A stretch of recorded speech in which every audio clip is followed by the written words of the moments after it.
What's up, y'all? And welcome to the Follow the Leader podcast. And I'm your host, Harvey L. Mitchell. Thank you for joining me for another episode of this podcast. Like and subscribe. We're on YouTube, we're on Spotify, we're on Apple Podcasts, anywhere you get your podcast. Make sure that you go check that out. And if you want to interact, make sure that you go to at Mitchell Media Review on IG. You can leave messages, DMs, comments on the clips, whatever it is that you want to do to be able to interact. I love to hear your feedback and love to hear your ideas. I think that would be dope. So today, I know usually we're getting into leadership topics, and I think this does eventually build to a leadership topic, but it's something that I wanted to be able to express. And that is just why things are done. Why do we do this? I am a creator. I create music. I do podcasting, broadcasting. I'm a judge. And all of these things that I do are always met with some type of intrepidation or criticism or things like that. You open yourself up the minute that you click record and you click live, and you go live because there's always going to be people that go in and want to cut you down in the comments and do all of that type of stuff. So what's your purpose? You got to figure out what your purpose is. I had to figure out what my purpose was in regards to this. Now, to be open and honest, I mean, if you look on my YouTube, not a lot of views on the videos that I got. I'm still working on that. I'm still just pushing forward. And sometimes that gets discouraging. I mean, you talk to people, you see people where you want to be at, and you look and you say, well, I'm not even close or good enough to be there. Or, why am I really doing this? I'm spending so much time. I'm spending so much money. I'm spending so much effort. I'm using skills that I probably could be using in other places here to try to get this off the ground. I feel like I've been doing this for a while. What's going to come of it? Why do I do it? The reason why is because I love it. The creative process with music, I love it from beginning to end. The creative process as far as doing this podcast and coming up with these topics, interviewing people, seeing like-minded people talk about things that they're excited about, challenges they have, and learning from them is things that I love to do. I feel like I thrive in those areas. And I know a lot of people do thrive in those areas. The internet is such a large place, but it is an unforgiving place because once you put your stuff out there, you open into interpretation from anybody. And people may be looking at it like, what is this? I don't have time. This isn't moving me. I'm going somewhere else. And the nature of being in those positions is people are entertained by cutting other people down. Like, oh man, this is trash. Get that the F out of here. Like, they thrive on that type of energy. And I think we all do it. I mean, we all have those moments where we just think something is not very good and kind of cut into it and express it in a manner that is overabundant or flamboyant. And, it looks a little crazy at times, but that's what gets you views. What gets you views and what gets you engagement is negativity. Say something wrong about somebody. Come up trying to find the flaws in what somebody's doing. Rage bait people into conversations as far as different types of content or challenging someone that is doing something. That is the negative energy is a much more powerful force than the positive energy. And when we're doing good. And these platforms that I'm a part of, the Gauntlet B Battle, Mitchell Media Review, the Follow the Leader podcast, Plain Black Rapper podcast, Gauntlet Access Live, What the Podcast, are a majority of the time very positive as far as what we do. There are real situations that you can break down. There is a humanistic nature to the things we do. And that's the thing that I hang my hat on, and I feel like I thrive in that area. But it's not always the most. It's not always the most flashy thing for people, and people have short attention spans. Like here today, gone tomorrow. Give me, oh man, first 30 seconds didn't move me. I'm on to something else.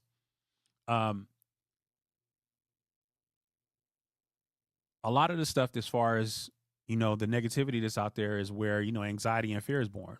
Then you become fearful. Why am I putting this out? Do I continue to put this out? Do I want to continue to take this beating? Then you get imposter syndrome. I looked at such and such and such and where they are. I don't believe I should be here. Maybe I shouldn't be here. Maybe I'm not the person that I thought I was, or maybe my thing that I'm trying to express, or my art is not what I think it should be, or not palatable for people. So maybe it's not good enough. The definition of imposter syndrome is a psychological experience where someone persistently doubts their abilities and accomplishments. Yeah. That's me a lot of the times. I'm constantly putting myself in a comparison battle with other people that are out. And you shouldn't when you're a creator. You should be creating against your own self. You should be battling against your own self. You should be competing against yourself because you are looking to make yourself better. So if you're doing something that's going to end up being better in the long run, then you're making headway. And so you should be gauging your progress against yourself. But a lot of times we don't. We fear that with this platform, I talk about a lot of things to do with leadership. I have been in a mode of leadership for a long time, close to 30 years. So I feel like that I have the experience and I have the platform to be able to stand on and talk about those things. And it may be some of my peers and maybe people that I worked with before, like, you don't know nothing. What gives him the right to be out here talking about these things? And so you feel that you're being exposed to some type of phony or some type of fake or something like that. And then some people be like, well, you're only doing this because somebody gave you the opportunity. You're just here because of that. Not the work that you did, or not the time that you put in, and not the effort that you put in, is that somebody put you on. Ain't nobody put me on. This whole platform that I've created for myself in regards to Mitchell Media Review, I've had to do this myself. I am a one-man army, a son, as Old Dirty Bastard says. I've had to create this. I've went through and pay for my platform. I create the subject matter. I create the questions for the interviews. I edit the podcast. I promote the podcast. I put the podcast out. I do all of those things. I don't have a team. I would love to have a team, but it's just me doing all of this stuff. And so maybe that's where some of the shortcomings are, but I just do that. So nobody can really take credit or can point to somebody else saying that I wouldn't be here if it wasn't for XYZ. I will say that about the people that helped me create the content, or the people that have put me in positions as a leader to be out here and to learn and to get those things. And I always give props to my former managers and my former directors and all of that type of stuff, and current, because of that. You're in the process of doing that and creating, because the experiences that you've went through has allowed you to be able to create and to speak about them. You doubt your skills. The 10,000 hours thing is real. We talk about that all the time. And you put in your 10,000 hours, you are officially a professional when it comes to that. And you got to work hard, and you got to do things consistently, and you got to do things over and over again to be able to get to that point. And it takes a lot of work. But when you do that and you've done it consistently, then this becomes the normal to you. So therefore, you have mastered it in a sense to be able to do this on the regular. Sometimes you just overwork yourself. You feel like, okay, I'm never going to achieve this goal unless I just work myself to death. How am I ever going to get to somebody else's level if I don't work as hard as I possibly can? Again, we never put ourselves in a position where we're looking at ourselves in the past and going, okay, well, I'm improving and standing on that. We don't stand on that. We always look to around us to our predecessors or to people that we want to look up to or mentors or people that we want to be like. We look up to those people and then we go, okay, we want to be there. But ultimately, that fight is not to get to where they are, because their fight is always to get to where they were or get to a better place than where they were. That questioning yourself is, do you belong? Sometimes gets asked. It just depends on what room you're in. When you're here and you're doing stuff on your own, no one can tell you different.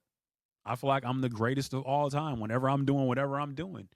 But then when you get in a room with other people, it's just like you look around like, oh man, do I even belong in this place? I remember we went to LA and we were doing the session up in LA and Focus walked in. And immediately I had to think about it. It was like, well, man, am I supposed to be here? Am I supposed to be in this room? And you really put that doubt and that self in question. You put yourself in question like that. And it's hard.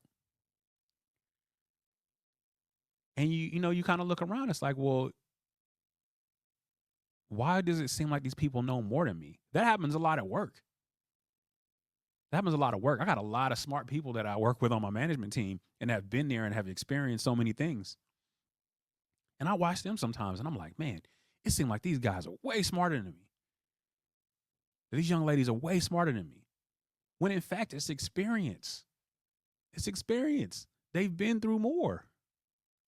They've done more. They've been in other places other than where you've been.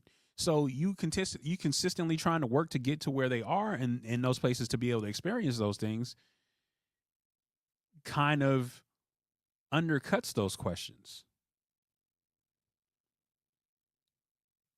And then once you get in and you feel like you're not getting the response that you need, then you feel like that your doubt creeps in as far as your worth. Am I really supposed to be here? Moment of exposure and clarity. A rapper that I have kind of grown to love as far as what he's doing in the content space and what he's been doing as far as music is concerned. I've always liked his music. Was Symba. Symba has a platform where he plays people's music. You submit things and he gives you a live review on it. So I had heard a couple of songs that people were posting. I was like, well, I want to find something that's going to be different. And I sent a song in, and he got to it and killed it, completely destroyed it, ripped it to shreds. The song probably played for like 30 seconds and he ripped it to shreds. Get the F out of here. What is this? Why would you play this? And nobody want to hear that right now. And then I was just like, man, am I really where I think I am? Not putting it in a perspective that this is one song, this is one person's opinion, and that I'm a judge on a platform where I have to give my opinion and expertise and judge other people's things and have those moments. And to break and rebuild and do all of that stuff. And then they still have to go home and they have to work. So I kind of put myself in those shoes. And it really made me doubt a lot of stuff. And it had me down for a little bit. But at the same time, I was like, well, hey, the bottom line was, do you love it or not? Do you love what you do or not? Because this doesn't matter.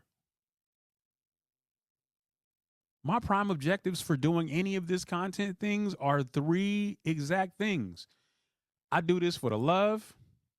I do this so my kids will have something to look to, remember me by, see me, hear my voice when they need it, when I am gone. And they can show my grandchildren, this is your grandfather. This is what your grandfather used to do. This is how your grandfather used to get down. This is it.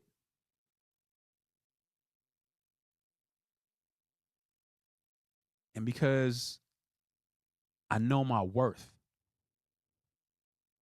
I know what I'm worth, I know what I am. I'm proud of myself. I'm proud of what I have created on my own. I'm proud of what I've helped to create in other areas and other aspects. I'm proud of me being able to help other people build themselves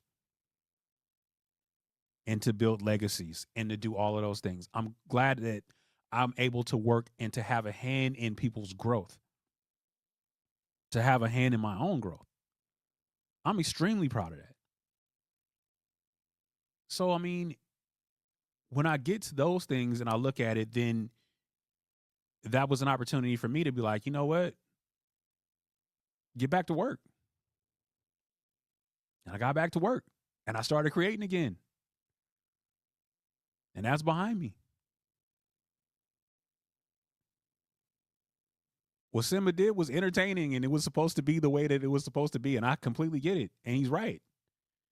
That may not have been the right thing at the right time. And that's cool. I'm not mad at that. I don't hold any like animosity for that. It was a learning experience.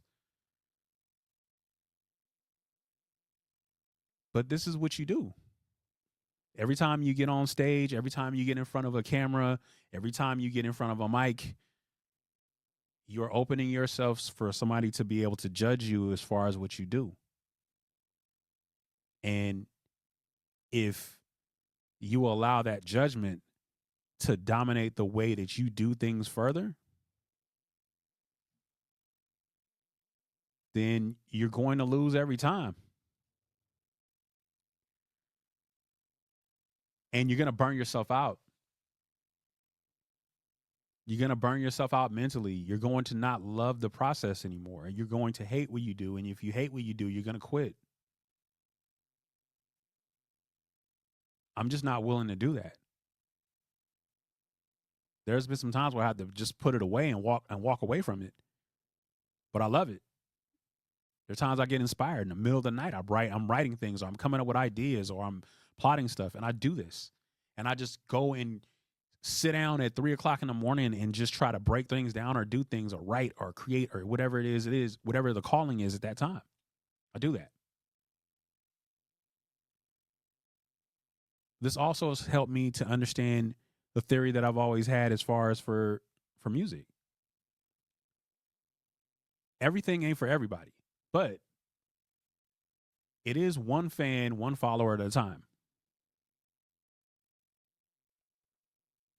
When I used to go out and perform with, my group for Tent City, and we used to go out and perform at these venues, our goal was not to be able to try to win the entire venue, to win the entire crowd. Hey, if we get 1 or 2 fans out of here, we won. We get somebody to buy a shirt. We get somebody to buy a CD. We get somebody to come up to us after and tell us that we put on a hell of a show. Then we're winning. We get somebody to ask us our contact or where they can find more music or anything like those are the wins you want. You want those people to be able to express that and tell other people about what's going on in those areas or in different areas, and tell people about you and spread the word. It takes a lot, but you have to be able to understand what your goals are and keep your goals in sight. And it's a slow build. It's a slow build with every follower. It's a slow build with every viewer. And some videos are great and some videos are non-existent as far as people engaging in it. But I have to deal with those either way, because the love and the process and the time and the effort still goes into each and every one of those videos and songs. It goes into it. And but I have to be prepared for whatever happens. But if I have one person that comes up and say, "Hey, the stuff that you're talking about really makes a difference and I'm really engaged in it and appreciate it," then I won.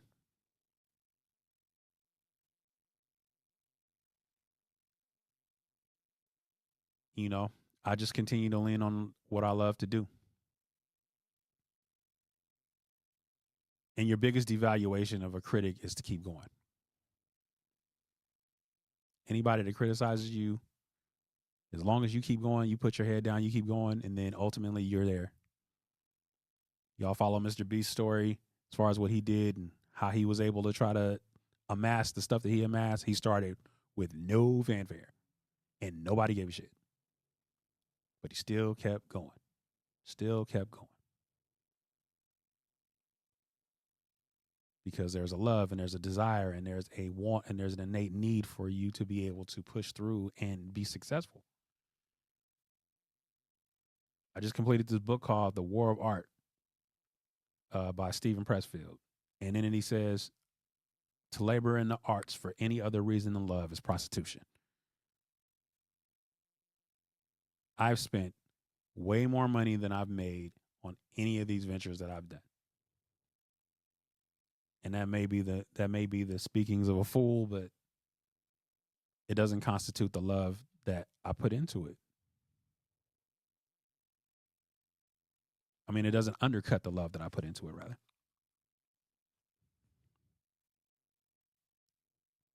If I had to go back and do it again, I'd do it again the same way. I'm a creator. I'm a writer. I'm a podcaster. I'm a broadcaster. I'm a judge. Doesn't matter. All these things I stand on. This mission to be able to get these things out, to be able to put people in position to be able to tell their stories in leadership is meant to inspire someone, not some people, just someone. Somebody's going to take away from this and be like, all right, I really understand that and relate to it and inspired by it. So that's the purpose of being able to continue to go, even when things don't look so great, even when you're not the most popular thing going, or even when they tell you you're too old, or even when they tell you that it's not fun. You don't run people down enough. You're not negative enough. You don't drag enough people enough.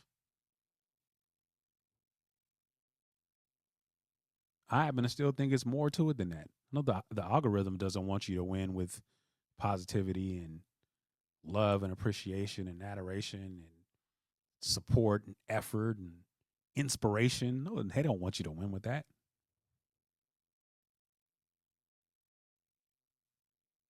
They want you to find the ugliest, dirtiest, most vile, most sensationalized things to be able to focus on so someone can look at it as car crash TV, either laugh,